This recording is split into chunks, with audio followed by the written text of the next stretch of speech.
जय जय श्री राधे श्याम। कैसे हैं आप लोग? पूर्ण विश्वास है बहुत ही कुशल मंगल होंगे और उतने ही कुशल मंगल ढंग से आप लोगों का अध्ययन भी चल रहा होगा। आज की कक्षा में बात करेंगे प्रसंगों को अथवा कथाओं को याद कैसे करें, आखिर किस प्रकार से पढ़ा जाए कि हमें कभी भूले ही ना। बहुत सारे लोगों की समस्या होती है, चाहे वो भागवत कथा सीखने वाले हो, श्री राम कथा सीखने वाले हो, हनुमंत कथा सीखने वाले हो, देवी भागवत, शिव महापुराण, याद तो आपको सब में करना पड़ेगा। कथाएं अगर याद नहीं है, बार बार देख करके बोल रहे हैं, तो श्रोताओं के मन में थोड़ा सा गलत भाव जाता है कि बताओ महाराज देख करके बोल रहे हैं, श्लोक तक तो ठीक था, अब प्रसंग भी देख देख करके बोला जा रहा है। ऐसे में आपकी छवि धूमिल होती है। तो आखिर क्या किया जाए कि हम प्रसंगों को भी बहुत ही आसानी से याद कर लें ताकि लंबे समय तक याद रहे।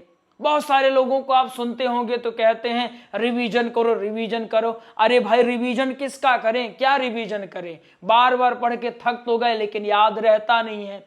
जब तक रिवीजन करते रहते हैं तो याद रहता, लेकिन फिर भूल जाता है। वहीं दूसरी तरफ कुछ लोगों को आप देखिए, उनको बहुत पुरानी चीजें याद हैं, सारे श्लोक कंठस्थ हैं, रिवीजन कभी कभी हो रहा फिर भी याद रहता है। तो आखिर क्या होगा? कारण कि एक व्यक्ति को सब कुछ याद है और एक व्यक्ति को कुछ याद नहीं है। आइए विस्तार से समझने का प्रयास करते हैं।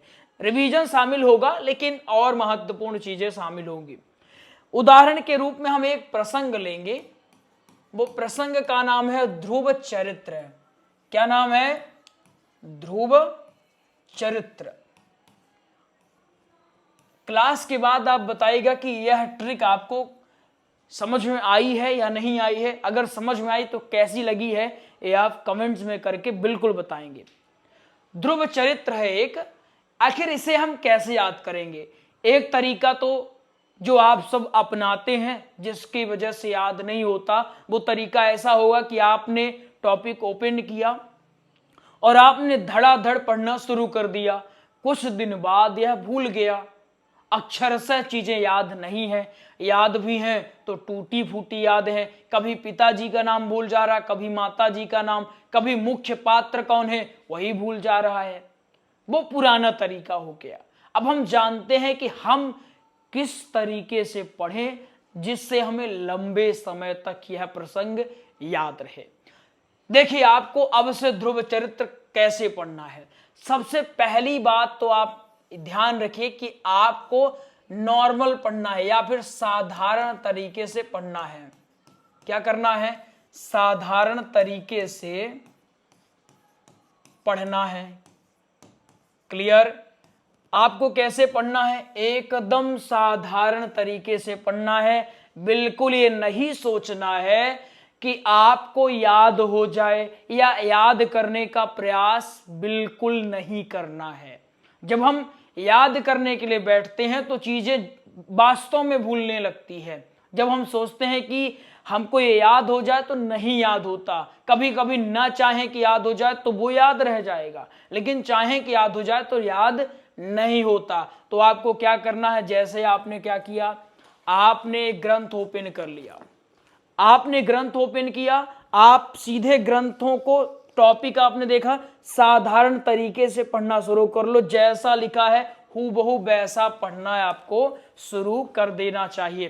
कोई एफर्ट ज्यादा नहीं लगाना। दूसरा काम आपको करना है कठिन शब्दों में अंडरलाइन करने का। वो कैसे करना है आइए समझते हैं। जैसे आपने कोई नोट्स लिया या कोई ग्रंथ लिया, आप ओपन किए कि मुझे ये टॉपिक याद करना है। टॉपिक कौन सा है? ध्रुव चरित्र। ठीक, उसमें कुछ कुछ ऐसे तथ्य होंगे जो आपको याद करने में कठिन लग रहा होगा, जैसे पिताजी का नाम, माताजी का नाम, कहाँ के थे, क्या घटना हुई थी। ये चीजें याद करने में आपको कठिन लग रहा होगा। तो क्या करना है? अंडरलाइन, एक पेन लेना है या हाइलाइटर ले लीजिए और जो कठिन लगता है आप सीधे सीधे उसको हाईलाइट करते जाइए। सिर्फ क्या करना है? हाईलाइट करने का प्रयास करना है। ये आप दूसरा काम कर लिए। तीसरा काम क्या करना है? महत्वपूर्ण है, अंडरलाइन किए हुए शब्दों को, अंडरलाइन वाले शब्दों को या तथ्यों को क्या करना है? उन्हीं बस को याद करने का प्रयास करना। बाकी चीजों को मत याद करिए। जिसको आपने अंडरलाइन किया है सिर्फ उसे पढ़ने का प्रयास करिए जो आपको कठिन लग रहा है, ठीक है ना। कैसे, अब जान लेते हैं। चौथा काम जो सबसे महत्वपूर्ण है वो ये, हमने क्या देखा, हमने देखा कि एक प्रसंग है ध्रुव चरित्र। क्या है? ध्रुव चरित्र। जो हमने अभी आपको तथ्य बताया, क्या वो काम करता है या नहीं करता, आइए जान लेते हैं। हमने क्या बताया? ध्रुव चरित्र को याद कैसे करना है, या ऐसे ही जो भी भागवत के प्रसंग हैं उन्हें कैसे लंबे समय तक याद करना है उसे बता रहे हैं। क्लियर है आप? आइए समझते हैं। चौथा तरीका यही है, आप टॉपिक लिखिए। क्या लिखना है आपको? टॉपिक लिखना है। एक आपने कॉपी लिया, ऐसे कॉपी लेना है आपको, और उसके ऊपर सबसे पहले आपको टॉपिक डालना है कि ध्रुव चरित्र या ध्रुव प्रसंग। क्लियर? उसके बाद आप क्या करेंगे वो जानिए। ध्रुव चरित्र, इसमें क्या है? महत्वपूर्ण चीजें क्या है? पिता। सबसे महत्वपूर्ण क्या है? पिता। पिता का हमने नाम देख लिया, उत्तान पाद, ठीक है ना। फिर हमने देखा माता। माता का, इनके माता का नाम सुनीति। सुनीति। इसके बाद एक और है सौतेली माता।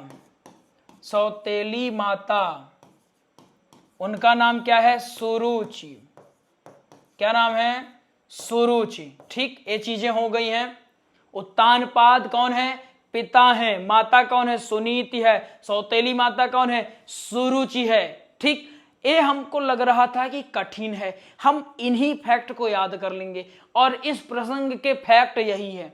अगर ये हमको याद हो गया तो सब याद हो गया। ध्रुव जी का एक भाई है, क्या नाम है उनका?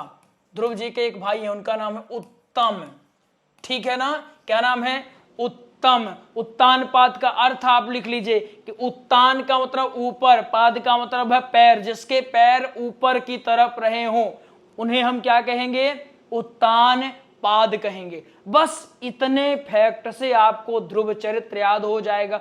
फिर इसके बाद ऐसे आप ब्रैकेट में ऐसे कर लीजिए, अपमान, पहली बात अपमान। इसके बाद जंगल, जंगल गुरु के तौर पर श्री नारद, श्री नारद। फिर इसके बाद लास्ट में तपस्या, और तपस्या के बाद क्या हुआ था इस सबको पता है, किसी को याद करवाने की आवश्यकता नहीं है।